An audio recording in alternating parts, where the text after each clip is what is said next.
Hello and welcome to Doubles and Trebles. The final declarations are in for Champions Day at Ascot on this Saturday, the 21st of October. A tad unlucky with the selections last week. Skellet went about 1 to 6 in running and didn't win. See the Fire went about 1 to 10 in running and the Fillies Mile and didn't win. So a loss was made. Hopefully we can be better this week. Anyway, on to this week, Ascot Champions Day. I've covered the ins and outs and most of the main runners in a couple of anti-post videos on the channel. Thanks for watching if you did. So in this video, it's mainly just selections and the best bets that I can find. Firstly, on the weather, it is causing absolute havoc. We've got a storm just on the coming over Britain. It's battering Ascot by the sounds of it. So yeah, and as we speak now, we don't even know what course they are going to use at Ascot, what they're going to run on. There is a Champions Day contingency whereby if the usual flat course is too heavy or even abandoned, they can run some or all of the races on what would usually be the hurdles track, which is on the inside and obviously not used in the summer. And as a result of it being not used in the summer, is probably going to be quicker ground on what they call the inner track or the hurdles track at Ascot. Anything could happen really between now and Saturday, and we might not even know until Saturday morning what track they're running on. So fingers crossed, the weather's not too bad, and they can just run on the normal courses. Clearly, if the straight course races are run round a bend, that changes a lot for betting and whatever draw going changes a lot. That could include the sprint, I think. Ran 6 furlong bend at Ascot. You don't get that very often. The QE2, which is over a mile, and the Balmoral, which is also over a mile on the straight course. If they revert to the round course and the inner track, yeah, it could change a lot of things. Either way, it's going to be some sort of soft. So deep breath, on we go. In the opening race, the long distance cup at 1:15, I still think Kyprios is head and shoulders above his peers at his best. But it is now over a year since we have seen Kyprios at anything like his top form. He did make a comeback from a long-term injury, which was satisfactory enough, second in the Irish St. Leger, a forerunner Irish St. Leger on pretty bad and rain-softened ground that day, but that was a stone below his top form. That was pretty obvious. He's coming back off a long layoff, and he pretty much got the right to do that. But so he will clearly need to improve a lot from that run. Connections are expecting him to do so, but at 5 to 4, 11 to 8, that's the chance you are taking.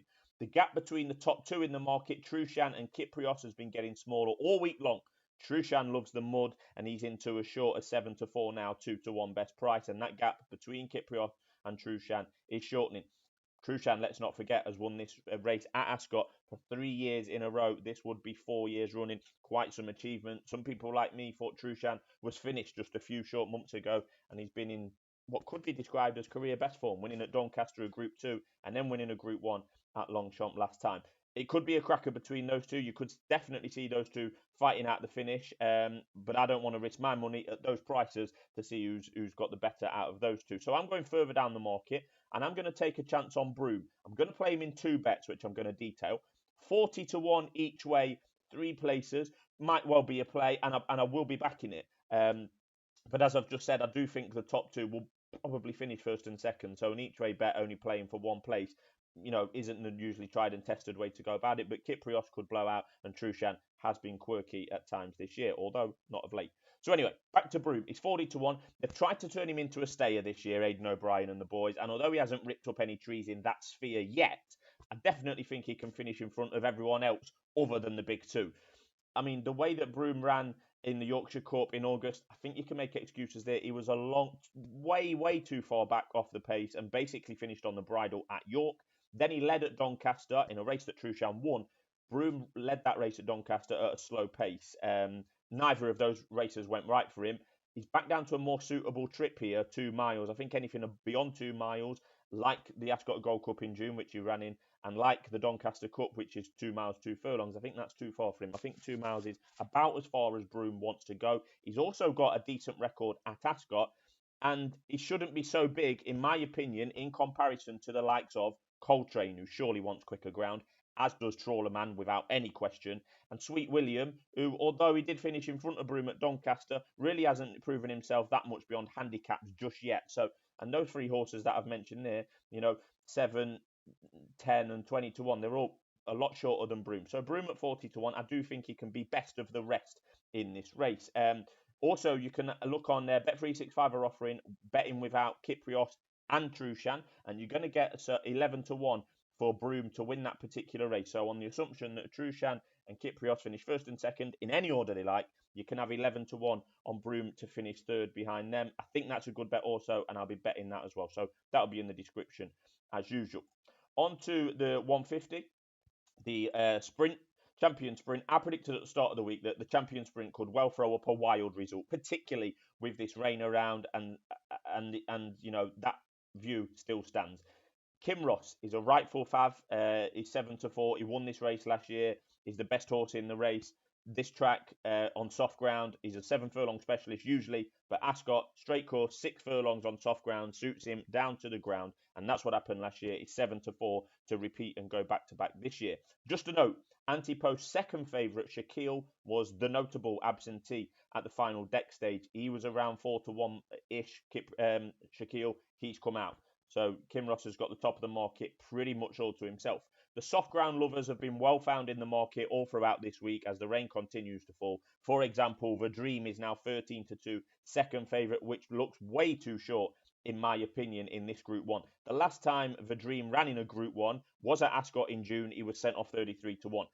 He hasn't done a whole lot since to see his price be only 13 to 2 for this Group 1, in all honesty. There's only one horse in this 15-runner field with a lower official rating than The Dream's 107. 13 to 2, way too short. Regular viewers will probably know where I'm going at this stage, and that's back to St. Lawrence. I put him up at 50 to 1 Anti-Post about 3 weeks ago. He's 40 to 1 now. He's not even on the page that you can see there, but I do think that 40 to 1 is too big about St. Lawrence. A winner over course and distance in June. That was a career best effort at the time. Then another career best effort from St. Lawrence on his Group 1 debut just 6 weeks later on what was apparently described as very soft French ground. He could have won that race on another day in France. You'll have to keep the faith and be happy to draw a line through St. Lawrence's Haydock effort in the Sprint Cup 5 or 6 weeks ago, which frankly was a disaster. But he comes here, he's 40 to 1. Holly Doyle's back on. He does like this course. He won't mind the soft ground, and he can get 40 to 1 each way, 4 places on St. Lawrence. Yeah, it is a little bit of a leap of faith, but he did show good form before bombing out at Haydock a few weeks ago. I've alluded to that in the Anti-Post videos, and I'm going to stick with it. On to the 225, the Fillies and Mere Stakes, and again, another race that we've covered in depth on the channel. And I have put a couple of bets up Anti-Post. So for anyone that got on these prices, let's good luck to you and us. I've already put up Jackie O at 16 to 1. She's now into 4s. And I've put up Sweet Memories at 25 to 1. Sweet Memories is in there at about 12 to 1 best price, as low as 9. I do think Jackie O is the most likely winner. She's been busy, but it's clearly on the up. And Aidan O'Brien has intended to run in France and step up in trip and run here. He's intended that for quite a while. That's been the plan, and that's what they're doing.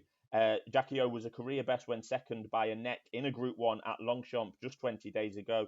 I'm happy with the Anti-Post position on her, and I do think she will win. I mean, even if I was having to put up a bet now and you're just tuning in for the first time, who should I put my money on in this race?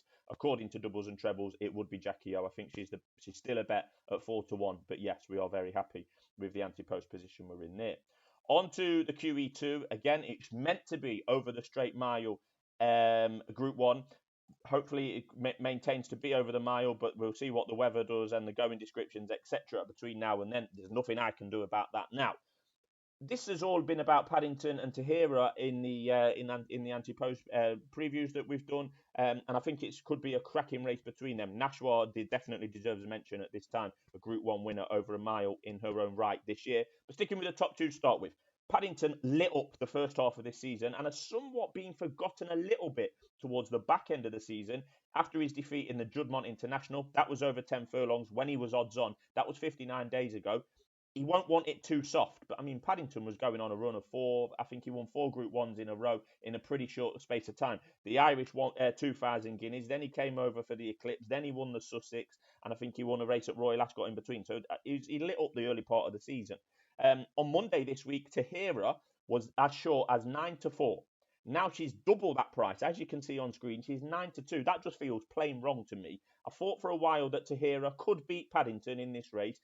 And the only reason I think that a price has drifted all week is because Dermot Weld is the most pessimistic trainer with a licence, saying that she doesn't want it extremely soft. At the start of the year, he was saying she doesn't want it extremely quick and she might not be ready for the 2,000 guineas and she's a filly and she needs another 2 weeks. He's got excuses galore, Dermot Weld. But if you just don't listen to anything that Dermot Weld says, I think that 9 to 2 is a cracking price. I really do. If you'd have offered me 9 to 2 Tahiyra when I first did a Champions Day preview 3 weeks ago, I would have snapped your hand off at that time, regardless of the weather forecast. I would have snapped your hand off. And also, at the 9 to 2, you could even be, if you are that way inclined, to play it safe and back her each way. I really do think that. And it's going to come up with a double that I'm going to put up with another 9 to 2 shot later on. I just think, Tahiyra, 9 to 2. I'm surprised she's that price.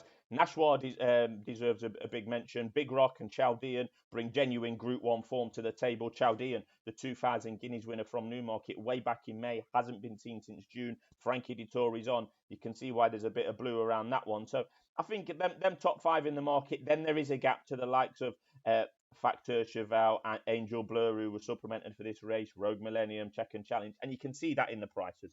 But I think it's the top 2, then the next 3. I would split it up like that. And I do think Tahiyra, from what you can see on screen there, is a standout bet at 9 to 2. I really do think that. The richest race on the card is next up at 3:45, the Champion Stakes itself. Regular viewers will know that I'd like Baybridge, but have concerns about him running at Longchamp just 20 days ago. But at some stage, you have to put faith in those that know the horse best, i.e. the trainer, Sir Michael Stout, and just trust that Baybridge is going to be ripe and good to go, despite running over the wrong trip and on the wrong ground at Longchamp 20 days to go, as I've spoke about plenty of times in the last couple of weeks regarding this horse. A race in which the Arc, Baybridge, ran perfectly and respectably well, to be fair, but I thought it was the wrong race beforehand, and it could hinder his chances of retaining his Champion Stakes title at Ascot. Of course, he won this race last year, Baybridge, famously beaten by Eid. Baybridge is also 9 to 2, like Tahiyra, and would make up a nice each-way double with Tahiyra, and that's what I'll be doing, and that's what I'll be advising, to be fair. The French horse Horizon Door is undoubtedly on the improve. He's the one on the up, but he does face by far and away his toughest challenge to date in this race. He's 11 to 4, and I think that the xenophobic nature of the British betting public is likely to see that, Horizon Door, I can't see him going off short, or he might well even go off bigger when the British customers get on the British horses. No one knows the best trip or ground for King of Steel. He's going to be ridden by Frankie Dettori in what could have been Frankie Dettori's last ever ride in the UK, but we all know what's happened there. I can't be sure about King of Steel. He might be great. He's a big horse. I wouldn't mind him to win, actually. He's quite likeable connections. I like Roger Varian, but we just don't know what his best trip and ground is. Mostadaf is in there. He would be favourite if this was on fast ground, and he deservedly so. He's 6 and 7 to 1. I think he's unlikely to run, to be honest, with the rain forecast. Surely he looks an unlikely winner and could well be Breeders' Cup bound. Then we're into the likes of Via Sestina, My Prospero, Royal Rhyme, who I just don't think are good enough to win this, to be honest. So Baybridge is the bet for me, and that is back-to-back windy each-way bets on Champions Day. But if they win, we'll be happy. On to the final race, the Balmoral Handicap, the big handicap of the day, littered with familiar names. The ground could be really quite bad by 4:25 on Saturday. There's lots of rain forecast Friday and Saturday. I thought this was very tough. There's loads of horses in here with recent winning or nearly winning form.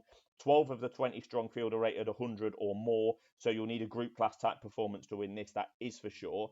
I've landed on Awaal, who is in there at around 12 and 14 to 1. He burst onto the handicap scene way back in April when he probably should have won the Lincoln. That was on heavy ground that day, and he scooted clear before emptying late on, and he was caught that day by Migration, who reopposes here, who's 8 to 1. But on this Awaal, he hasn't been able to get his toe properly in the ground since that Lincoln run on heavy ground, and his only start on soft ground since then has been in the Golden Mile at Goodwood, where, like most horses, most years in that race, Awaal was the victim of a wide draw and was miles away from the inside Golden Highway in the Golden Mile. So you can make an excuse for that. This Awaal clearly isn't easy to work with. He's been a bit quirky. He's bombed out in France when he went over after that Lincoln run. He ran in a 7-furlong listed race at Redcar last time. He was in front for a lot of the way, and then looked like he lost interest late on, to be honest. So, yeah, he's obviously a bit tricky. You're taking a chance at the price, but you could say that about a lot of these in here. He's also got what might turn out to be a bad or good draw. He's in stall 22, I think, which is going to be very close, if not closest, to the standside rail at Ascot. You may or may not want to be there with this weather forecast, but at the moment, we just simply don't know. James Doyle back in the saddle, I think, is a big plus. I think the soft ground is crucial and a big plus, as I've already mentioned. So hopefully Doyle can deliver a late challenge. That would be key. He hit the front too early in the Lincoln, in my opinion. Hopefully, it can be delivered late here. And Awaal is, in a race where you could make a case for 10 or more of the runners. I've landed on Awaal. He's 12-1 each way, 6 places. As usual, all the bets and will be in the description below. Thanks for tuning in and good luck.